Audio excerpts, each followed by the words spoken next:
if you can't consistently land a trainer, you sure as heck aren't going to be able to land a hot EDF or a hot aerobatic plane. So let's focus on the basics. So in this video, it's all about consistency. So I'm going to share a little bit as I'm going through, narrating some things. I'm going to highlight some of the things that I'm doing consistently and some things I'm modifying based on the plane, based on how the plane is handling. So hope you get something out of that. Stick around. All right, we've got the Ranger 1800. The reason why I'm using it because it flies very slow and it's easy to see what's happening. Because that's the critical part of this video, is for you to be able to see what is the plane doing and how to respond to it. Coming in too high, coming in too fast, and so on and so forth. So that's what I hope to go over in this video, and I think I'll point out some of those areas where you can see this. One of the most critical parts is this base to final turn. Needs to be consistent. A little too high on this approach, so I'm dropping throttle to get the plane to descend a little bit. And then making some adjustments right there at the end with little throttle, little elevator.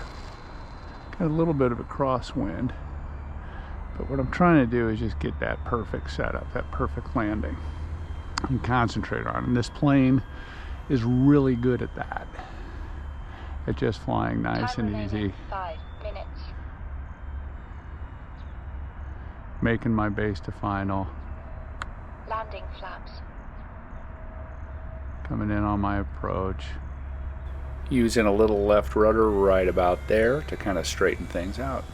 Notice on these landings, one of the things I want you to take a look at is my consistent setup for base to final. Might vary a little bit, but it's really important to be able to do that consistently.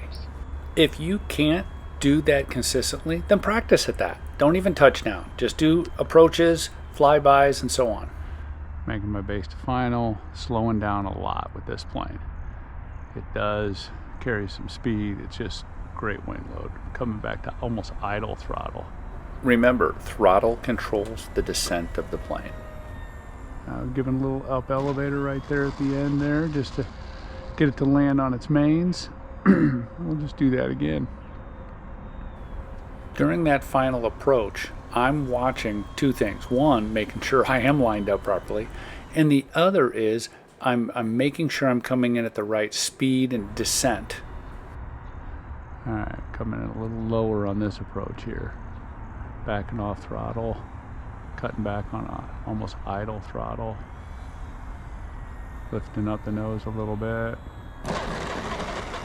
On the landing prior to this, I touched down quite a bit further down the runway. If you notice on that last base to final, I was quite a bit lower, which means I'm going to touch down on that runway a little bit sooner with this particular plane. They're all a little different. You'll have to figure that out.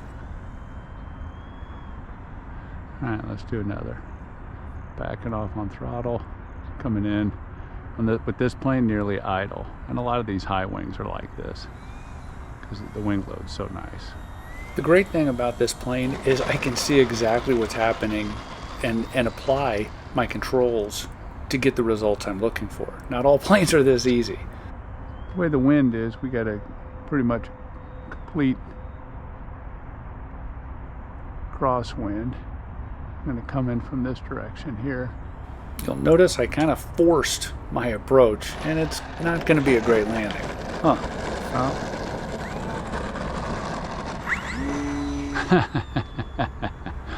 It is a good idea to every once in a while mix it up, like in this case, doing the landing from a different direction. All right, one more landing.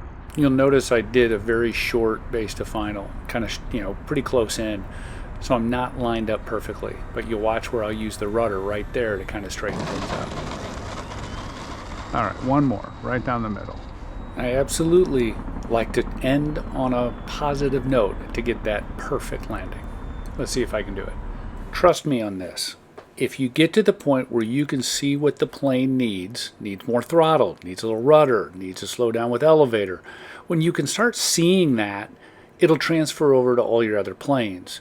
This plane is incredibly easy to do that because it flies so slow. But right here, we're just going to come in with nose up. And that's as good as it gets. It's fun to just practice those. is the best plane to do that.